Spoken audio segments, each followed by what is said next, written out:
ଜୟ ଜଗନ୍ନାଥ। ପୁରାଣ ପିଢ଼ିକୁ ସ୍ୱାଗତ। ଆଜିର ପ୍ରସଙ୍ଗ କାକରୂପୀ ଜୟନ୍ତ ବା ଜୟନ୍ତ କାକ। ରାମାୟଣ ପ୍ରସଙ୍ଗଟି। ମା ସୀତା ପ୍ରଭୁ ଶ୍ରୀରାମଙ୍କ ସହ ବନବାସରେ ଥାନ୍ତି। ଥରେ ମା ସୀତାଙ୍କ କୂଳରେ ମଥା ରଖି ପ୍ରଭୁ ଶୟନ କରିଥାନ୍ତି। ମା ପ୍ରଭୁଙ୍କ ମଥାକୁ ଆଉଁଶୁଥାନ୍ତି।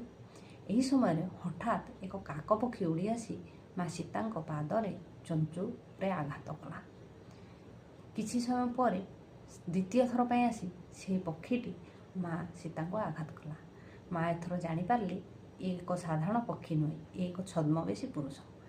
ମା ଏଥର କହିଲେ, ତୁମେ ଯିଏ କିଏ ହୁଅ ନା କାହିଁକି ନିଜର ମୂଳ ସ୍ୱରୂପକୁ ଆସିଯାଅ, ନଚେତ୍ ମୁଁ ମୋର ନେତ୍ରର ଅନଳ ଦ୍ୱାରା ତୁମକୁ ଧ୍ୱଂସ କରିଦେବି।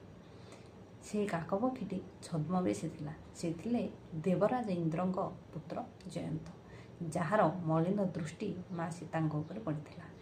ସେ ଭାବିଥିଲେ ଇଏ ତ ଜଣେ ସାଧାରଣ ବନବାସୀ ମାନବ, ଇଏ ବା ମୋର କ'ଣ କରିପାରିବେ। ସେଥିପାଇଁ ପ୍ରଭୁଙ୍କୁ ଖାତିର ନ କରି ସେ ମା ସୀତାଙ୍କୁ ଆଘାତ କରି ଚାଲିଥିଲା। ଏଥର କାକ ପକ୍ଷୀ ନିଜ ସ୍ୱରୂପକୁ ଆସିଲା ଏବଂ ସେ ନିଜ ସ୍ୱରୂପକୁ ଆସିବା ପରେ ପ୍ରଭୁ ଶ୍ରୀରାମ ତାକୁ ମା ସୀତାଙ୍କୁ କ୍ଷମା ମାଗିବା ପାଇଁ କହିଲେ। ମାତ୍ର ସେ ପ୍ରଭୁଙ୍କ କଥାକୁ ବା ପ୍ରଭୁଙ୍କ ବାକ୍ୟକୁ ଅବଜ୍ଞା କରି ନିଜେ ଫେରି ଯାଉଥିଲେ। ପ୍ରଭୁ ଶ୍ରୀରାମ କ୍ରୋଧିତ ହେଲେ।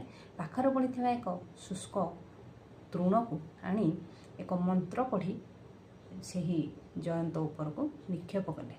ସେହି ଶୁଷ୍କ ତୃଣଟି ବ୍ରହ୍ମାସ୍ତ୍ରରେ ପରିଣତ ହେଲା ଏବଂ ତାହା ଜୟନ୍ତକୁ ପଛେ ପଛେ ଗୋଡ଼ାଇବାରେ ଲାଗିଲା। ଜୟନ୍ତ ଯାଇ ନିଜର ସୁରକ୍ଷା ପାଇଁ ସବୁଠାରେ ସବୁ ଦେବତାଙ୍କ ପାଖରେ ଶରଣ ଭିକ୍ଷା କଲେ। ମାତ୍ର କେହି ମଧ୍ୟ ତାଙ୍କୁ ଏଥିରୁ ବଞ୍ଚାଇ ପାରିଲେ ନାହିଁ। ଶେଷକୁ ସେ ପୁଣି ଫେରିଆସି ପ୍ରଭୁ ଶ୍ରୀରାମଙ୍କ ପାଦ ତଳେ ଶରଣ ବା କ୍ଷମା ଭିକ୍ଷା କଲେ।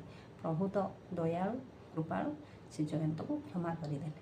ମାତ୍ର ବ୍ରହ୍ମାସ୍ତ୍ର ତ ନିଷ୍ଫଳ ହୁଏ ନାହିଁ। ବ୍ରହ୍ମାସ୍ତ୍ରର ପ୍ରୟୋଗ ଯୋଗୁଁ ତାଙ୍କର ଗୋଟିଏ ଆଖି ନଷ୍ଟ ହୋଇଗଲା ଏବଂ ସବୁଦିନ ପାଇଁ ମା ସୀତା କାକପକ୍ଷୀକୁ ଅଭିଶାପ ଦେଲେ, ତୁମର ଦୃଷ୍ଟି ଆଜିଠାରୁ ସବୁବେଳେ ବକ୍ର ହେବ।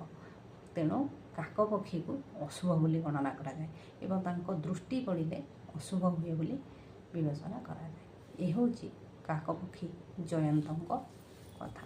ଜୟ ଜଗନ୍ନାଥ।